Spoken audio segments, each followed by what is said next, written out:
identified po yung grupo at yung mga leaders, and we are preparing the necessary charges against them in coordination po doon sa pamilya Diskaya. Wala pang formal report na isinasubmit yung Eastern Police District, but definitely yung Eastern Police District through the Pasig City Police is coordinating with the Diskaya family for the appropriate filing of charges. Ano po mga possible charges?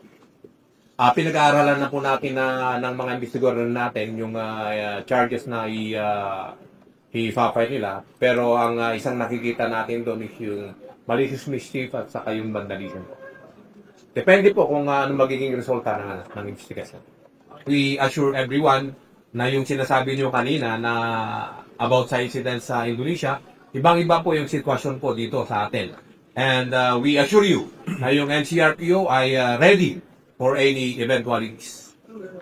Mr. Kasi may mga nag-encourage online na parang kayahin na yung Indonesia tayo.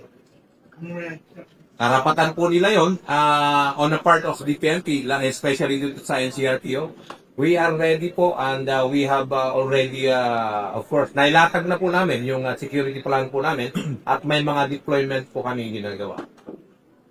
Sir, anong advice nyo na lang sa public kasi na-suspensyon?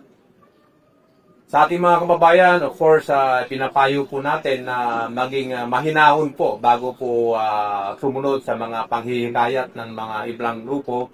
Dahil definitely, yung inyong PNP, especially yung NCRPO, ay hindi po basta upo na lang po. At pag nakikita po namin may mga violation of law na nangyayari in our presence, ay arestuhin po namin kayo at kayo po ay aming ikukulong. But nevertheless, we assure you, we will be observing maximum tolerance.